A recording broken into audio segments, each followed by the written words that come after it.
مجھ سمیت تمام دنیا کے مرد و خواتین کے ولی ہیں، امام ہیں، جانشین رسول ہے، تو بھائی ہماری نہ مانو، انہی کی مان لو۔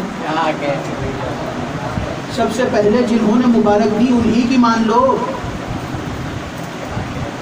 نہیں ماننا تو پھر تم جانو، وہ جانو، بعد میں قیامت والے دن ان کو منہ دکھا لینا جب وہ پوچھیں گے کہ بتاؤ جب میں نے علی کو مبارک دے دی تھی تو پھر تم نے کیوں نہیں مانا؟ جب میں نے علی کو مبارک دی تھی تو پھر تم نے کیوں نہیں مانا؟ پوری دنیا نے علی کو مانا، لیکن کچھ لوگوں کو علی سے بغض تھا اور فضائل امیر المومنین ہضم نہیں ہوئے۔ باخدا اگر ہضم ہوئے ہوتے تو یوں علی کی بیٹیاں بازار میں نہ آتی۔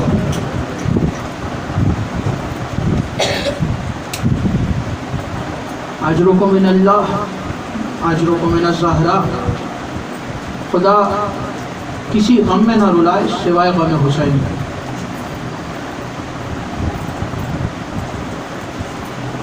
میں نے ایک جملہ محرم کے آغاز میں کہا تھا کہ عزادارو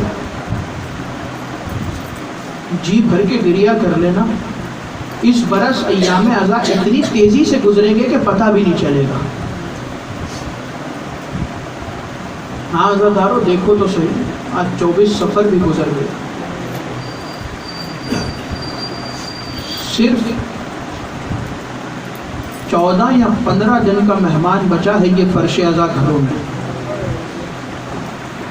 پھر گھروں سے یہ رونق چلی جائے گی۔ گھروں میں جو معصومین آتے ہیں وہ کب آئیں گے؟ جب فرش عزا بچھے گا۔ ایک جملہ کہا کرتا ہوں، اس گھر کا ہر فرد حقیقت میں محمد ہے، فضیلت میں علی ہے اور مصائب میں حسین ہے۔ جی بھر کے گریہ کر لینا۔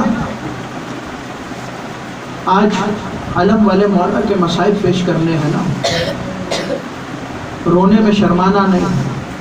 کیا پتہ کس کے پہلو میں سید سجاد بیٹھے ہو، کیا پتہ کس کے پہلو میں امام زمانہ بیٹھے ہو۔ عزادارو جانتے ہو شام سے بھی ایک بی بی آتی ہے جو اکیلی نہیں آتی بلکہ اپنے ساتھ ایک 4 برس کی بیوی کو لاتی ہے، اور وہ دونوں پھوپھی بھتیجی جب عزاداروں کو روتا دیکھتے ہیں تو وہ 4 برس کی بچی اپنی پھوپھی سے پوچھتی ہے، پھوپھی اماں یہ رونے والے کون ہیں؟ تو جناب زینب کہتی ہے سکینہ یہ رونے والے تیرے بابا کے عزادار ہیں۔ تو رو کے کہتی ہے پھوپھی اماں کاش یہ کربلا کے میدان میں ہوتے، نہ میرا بابا تیرا سروں سے مارا جاتا، نہ میرے چچا کے بازو قلم ہوتے، نہ آپ کے سر سے چادر چھنتی، نہ کوئی مجھے تماچے مارتا۔ اور عزادارو اکثر ایک جملہ کہا کرتا ہوں، رونے میں شرمانا نہیں، اس لیے کہ تمہارے رونے پہ پابندی نہیں ہے، تمہیں کوئی رونے پہ تماچے نہیں مارے گا۔ یہ حسین کی سکینہ کی قسمت تھی، جہاں جہاں باپ کو رونا چاہا وہاں وہاں باپ کے قاتل نے آگے بڑھ بڑھ کے تماچے مارے۔ تمہارے ہاتھ ماتم کے لیے آزاد ہے۔ یہ حسین کی بہنوں کی قسمت تھی کہ جہاں بھائی کا ماتم کرنا چاہا وہاں ہاتھوں میں رسن آ گئی۔ ہاں عزادارو تاریخ میں 3 منہال گزرے ہیں، ایک منہال کوفی، ایک منہال بصری، ایک منہال دمشقی۔ مجھے جس کا ذکر کرنا ہے وہ ہے منہال کوفی۔ جب رہائی مل گئی اور قافلہ مدینے آ گیا، کچھ عرصے کے بعد منہال کوفے سے چلا، سید سجاد کی بارگاہ میں حاضر ہوا، حاضر ہو کے کہنے لگا السلام علیکہ یا ابن رسول اللہ، اے رسول اللہ کے بیٹے آپ پر میرا سلام ہے۔ اب یہ تو جانتے ہو نا کہ امام سب کچھ جانتے ہیں، لیکن اگر کوئی سوال امام کرے تو وہ ہمارے لیے کرتے ہیں تاکہ ہم جیسے جان سکے کہ یہ سوال کیوں کیا جا رہا ہے اور اس کا جواب کیا ہے۔ امام نے منہال سے سوال کیا، منہال یہ بتاؤ کوفہ کے حالات کیسے ہیں؟ کہنے لگا مولا کوفہ کے حالات اچھے ہیں، مختار ایک ایک کر کے قاتلان حسین کو مار رہا ہے۔ کہنے لگے منہال بتاؤ کون کون مر گیا؟ منہال نے بتایا مولا پسر سعد مارا گیا، مولا شمر سے بدلہ لے لیا گیا، مولا حسین بن نمیر مارا گیا۔ جب منہال سب کا بتا رہا تھا تو مولا کی آواز ہے منہال یہ بتاؤ حرملہ کی کیا خبر ہے؟ چونکہ منہال ایک لمبے سفر سے آیا تھا کوفہ سے مدینہ، تو منہال کو جتنی خبر تھی منہال نے مولا کو دے دی۔ کہنے لگا مولا مجھے حرملہ کی خبر نہیں۔ مولا نے کہا منہال کوفہ جاؤ پھر ہمیں بتانا کہ حرملہ کی کیا خبر ہے۔ ادھر منہال کوفہ پہنچا، ادھر مختار کو پتا چلا کہ منہال سید سجاد سے مل کے آ رہا ہے۔ مختار نے منہال کو بلایا، بلا کر کہنے لگے منہال میں نے سنا ہے تم مدینے گئے تھے۔ کہنے لگا ہاں۔ مختار کی آواز ہے منہال یہ بتاؤ سید سجاد کیسے؟ اور کچھ کہہ رہے تھے۔ منہال نے کہا امیر جب میں مدینے گیا تو پہلے تو سید سجاد نے مجھ سے کوفہ کے حالات پوچھے، میں جتنا جانتا تھا میں نے بتا دیا، لیکن مولا ایک چیز پوچھ رہے تھے کہ حرملہ کی کیا خبر ہے۔ مولا حرملہ کے بارے میں پوچھ رہے تھے۔ مختار نے حکم دیا کہ جلدی جاؤ اور حرملہ کو گرفتار کرو۔ جتنی جلدی ہوا مختار کے لشکر نے حرملہ کو گرفتار کیا۔ حرملہ دربار میں لایا گیا، مختار کے سامنے بٹھایا گیا۔ اس سے پہلے کہ مختار کوئی سوال کرتے منہال آگے بڑھا اور آگے بڑھ کے کہتا ہے حرملہ یہ بتا تو نے کربلا میں ایسا کیا ظلم کیا کہ سید سجاد بار بار تیرا پوچھ رہے ہیں؟ بتا تو نے ایسا کیا ظلم کیا کہ بار بار سید سجاد تیرا پوچھ رہے ہیں؟ منہال کہتا ہے میں نے کربلا میں 3 تیر چلائے تھے۔ حرملہ کہنے لگا میں نے کربلا میں 3 تیر چلائے تھے۔ منہال کہتا ہے حرملہ بتا کب کب اور کہاں کہاں تو نے تیر چلائے؟ حرملہ کہتا ہے امیر مجھ سے نہ پوچھو، اگر میں نے بتایا تو سن کے مر جاؤ گے۔ مختار کی آواز ہے حرملہ بتا تو نے کہاں کہاں تیر چلائے؟ ایک تیر چھوڑ کے ایک تیر بعد میں پڑھوں گا، 2 تیر پہلے پڑھوں گا، بعد والے تیر پہلے پڑھ رہا ہوں۔ جو حرملہ نے پہلا تیر چلایا اس کو ذرا روک رہا ہوں، ابھی بعد میں پڑھوں گا تیسرا تیر۔ حرملہ کہتا ہے امیر میں نے دوسرا تیر نکالا، میں نے 3 ہی تیر چلائے تھے اور تینوں نشانے پہ لگے تھے۔ کہتا ہے میں نے دوسرا تیر نکالا اور دوسرا تیر اس وقت نکالا جب حسین اپنے ہاتھوں پہ اپنے 6 مہینے کے لاڈلے کو لے کر آئے تھے تو پسر سعد میرے قریب آیا اور آ کے کہتا ہے حرملہ حسین کے کلام کو قطع کرو۔ کہتا ہے میں نے پہلا تیر اٹھایا میرا نشانہ چوکا، میں نے دوسرا تیر اٹھایا میرا نشانہ چوکا، اب جو میں نے تیر اٹھایا تو یہاں شمر آیا، آ کے کہتا ہے حرملہ تو ہمارے لشکر کا بہترین تیر انداز ہے، یہ بتا تیرا تیر نشانے پہ کیوں نہیں لگ رہا؟ کہتا ہے شمر سے حرملہ کہتا ہے کہ شمر جب میں تیر لگاتا ہوں کمان میں اور تیر چلانے لگتا ہوں اللہ جانے وہ سامنے خیمہ کشتا ہے، اس خیمے کا پردہ ہٹتا ہے، ایک کالے برقعے والی بیوی باہر آ کے کہتی ہے اے ظالم اپنا تیر دیکھ میرا صغیر دیکھ۔ کہتا ہے میں نے دوسرا تیر اصغر پہ چلایا، تیسرا تیر میں نے حسین پر چلایا، یہ وہ تیر تھا کہ جس نے حسین کو زین چھوڑنے میں مجبور کیا۔ پہلا تیر جانتے ہو، ابھی پڑھوں گا حوصلے سے سن لینا مسائل۔ عزادارو یہاں حسین نے علمدار کو اجازت دی میدان میں جانے کی۔ عباس مشکیزہ لے کے خیموں سے نکلے، خیموں سے نکل کر فرات پر آئے. روب عباس سے فرات کا 10,000 کا لشکر چلا گیا. عزادارو 10,000 کے لشکر نے فرات کو خالی کیا. ادھر عباس فرات میں اترے. عباس نے مشکیزے کو بھرا, مشکیزے کو بھر کے کاندھوں پہ پہنا, کاندھوں پہ پہن کے عباس نے فرات سے خیموں کا رخ کیا. عزادارو خیموں کا رخ کرنا تھا کہ عباس نے گھوڑے کو ایڑ لگائی اور گھوڑے نے دوڑنا شروع کیا. عزادارو گھوڑے نے دوڑنا شروع کیا. یہاں تاریخ کہتی ہے کہ ایک ہی وقت میں ایک ساتھ 10,000 تیر چلے اور 10,000 تیر کوئی آ کے عباس کی آنکھ میں لگا, کوئی آ کے عباس کے پہلوں میں لگا, کوئی تیر عباس کی کمر میں لگا, کوئی تیر عباس کی ٹانگ میں لگا. ایک تیر آیا جس نے عباس کے دائیں بازو کو قلم کیا. مولا نے مشکیزے کو بائیں بازو میں پہنا, مشکیزے کو بائیں بازو میں پہن کے گھوڑے کی رفتار کو اور بڑھایا. عباس کے گھوڑے کو اور تیز دوڑنا شروع کیا. یہاں ایک اور تیر آیا, عباس کا بایاں بازو بھی قلم ہوا. مولا نے مشکیزے کو دانتوں میں رکھا. یہ ہے وہ تیسرا تیر جو ہرملا نے چلایا ہے. ہرملا کہتا ہے اے امیر, میں نے پہلا تیر اپنی کمان میں جوڑا اور مختار کی طرف دیکھتے کہتے ہیں امیر, میں نے جب تیر کو کمان میں جوڑا تو میں نے مشکیزے کا نشانہ لگایا. اس لیے کہ پسر سعد نے کہا تھا اے ہرملا یہ پانی خیموں میں نہیں پہنچنا چاہیے. میں نے نشانہ لگایا, میرا تیر جا کے مشکیزے میں لگا, مشکیزے کا پانی بہا. عباس کی آرزو ٹوٹ گئی, عباس کے گھوڑے کی رفتار کم ہوئی. ایک ظالم آگے بڑھا, آگے بڑھ کے سر پہ گرز مارا. گرز پہ لگ رہا تھا بغیر ہاتھوں کے علی کے لال نے زیر چھوڑی, آواز دی السلام علیکم یا ابا عبداللہ.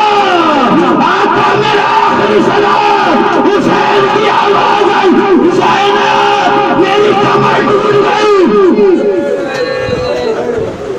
زینب میری کمر ٹوٹ گئی. عزادارو صرف گرز نہیں لگا بلکہ تیر بھی لگے, سینے میں بھالا بھی تھا, نیزے بھی لگے. جب عباس نے سین چھوڑی تو سر پہ گرز تھا, آنکھ پہ تیر تھا. عزادارو کمر میں برچھی کا پھل تھا, کمر میں نیزہ تھا. عباس نے بغیر ہاتھوں کے سین چھوڑی. جب علی کا لال زمین پر آیا, ادھر حسین نے دوڑنا شروع کیا. ادھر شمر کی آواز آئی, جس نے علی کا بدلہ لینا ہے وہ آ کے. عزادارو شمر کہتے جس نے علی کا بدلہ لینا ہے وہ آ کے لے لے. اس لیے کہ علی کے لال نے بغیر ہاتھوں کے دین چھوڑ دی. امام زمانہ فرماتے میرا سلام ہو اس غریب پر جس کی قبر اصغر سے بھی چھوٹی بنائی گئی. عزادارو حسین لاشے عباس پہ پہنچے, لاشے پہ بھائی کے پہنچے, سر اٹھا کے زانوں پہ رکھا. جناب عباس کی آواز آئی, بھیا میں نے وہاں سے سنا جب میں پہلی مرتبہ اس دنیا میں آیا تھا تو میں نے سب سے پہلے آپ کے چہرے کی زیارت کی تھی. آج مولا آخری وقت ہے, آپ کے چہرے کی زیارت نہیں کر سکتا اس لیے کہ ایک آنکھ میں تیر لگا ہے, دوسری میں لہو ہے. اے مولا اگر سہمت نہ ہو تو اپنی ابا کے دامن سے میری آنکھ کا لہو صاف کیجیے. عزادارو حسین نے ابا کے دامن سے آنکھ کا لہو صاف کیا. ادھر عباس نے مولا کی زیارت کی. مولا کی آواز آئی, عباس ہم نے تمہاری آخری خواہش پوری کی, اب ہماری بھی آخری خواہش کو پورا کرو. کہا مولا حکم کیجیے, اگر بازی نہیں تو کیا ہوا, میں اس لشکر کو تہے بالا کر دوں گا. حسین کی آواز آئی, نہیں عباس لڑنا نہیں ہے, بس اس غریب کی